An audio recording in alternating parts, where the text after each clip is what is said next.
आदर्श शिक्षण समिति बाड़मेर द्वारा संचालित ई शिक्षण में आप सभी भैया बहनों का हार्दिक स्वागत एवं अभिनंदन। कक्षा तृतीया, विषय पर्यावरण अध्ययन, पुनरावृत्ति।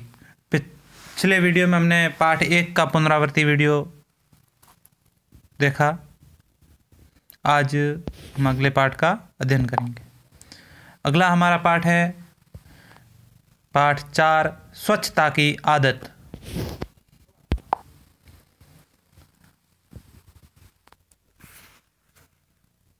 गुरमीत नाम का एक बच्चा है जो हमेशा समय पे उठता है सुबह और अपना नित्यक्रम शौच वगैरह जाने के बाद में अच्छी तरह से हाथ धोता है। उसके बाद दांतों को साफ करता है, मंजन करता है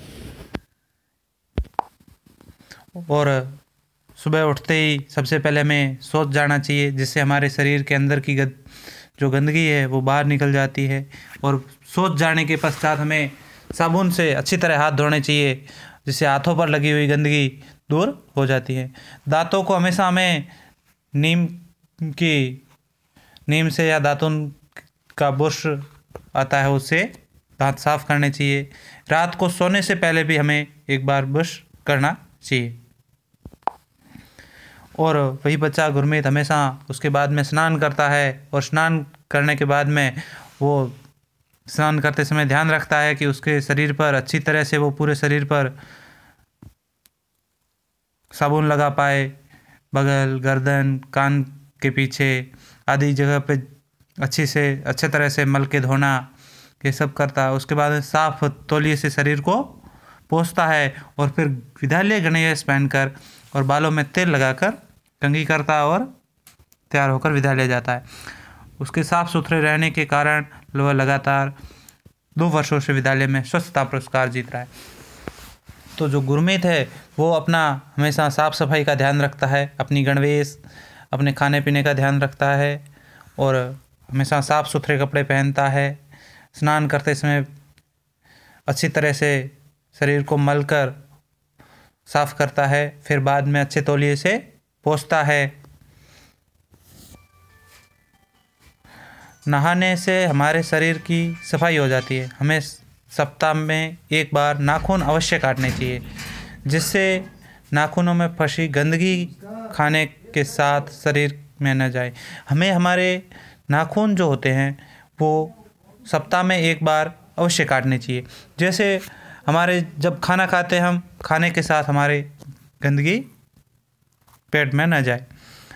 घर की सफाई, ये तो हो गई शरीर की सफाई। इसके साथ साथ हमें अपने घर की सफाई पे भी ध्यान देना चाहिए। शरीर स्वस्थ रहने के लिए शरीर की सफाई के साथ साथ आसपास का परिवेश भी स्वस्थ रहना चाहिए।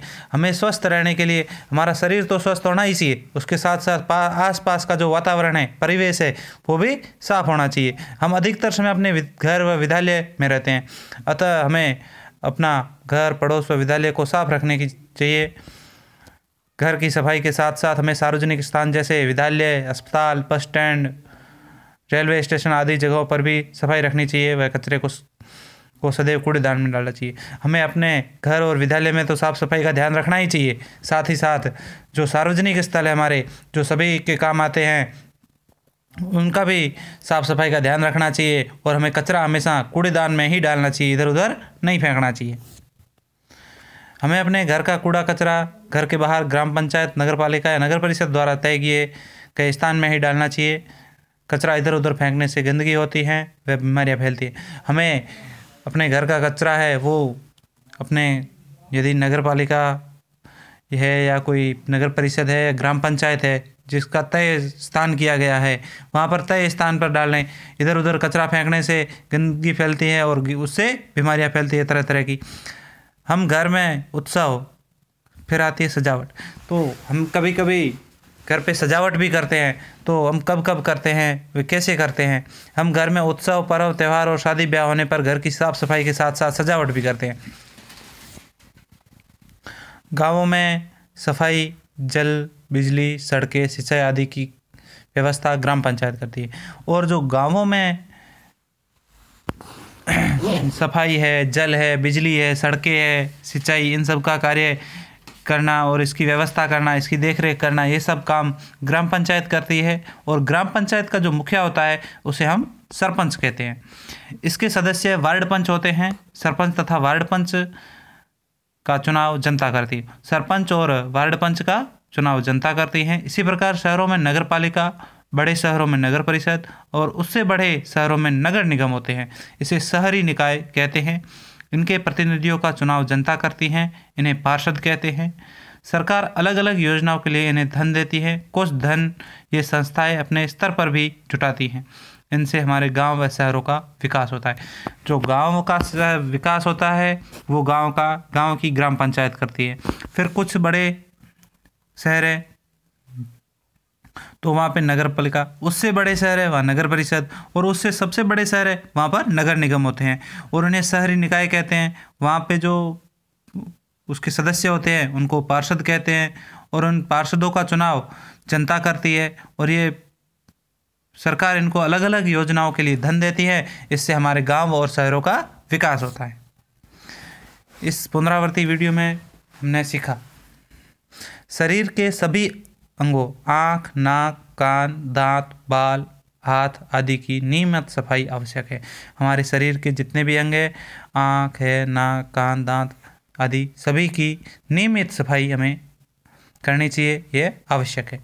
स्वस्थ शरीर अच्छी आदतों पर निर्भर करता है।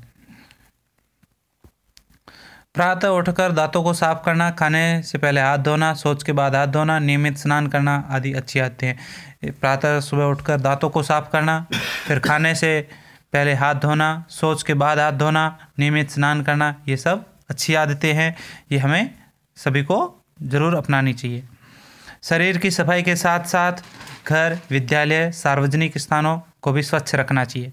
हमें अपनी शरीर के सफाई के साथ साथ विद्यालय और सार्वजनिक स्थानों को भी साफ रखना चाहिए। हमें सदैव कचरा कूड़ेदान में डालना चाहिए। कचरा डालने के लिए हमें कूड़ेदान का हमेशा उपयोग करना चाहिए।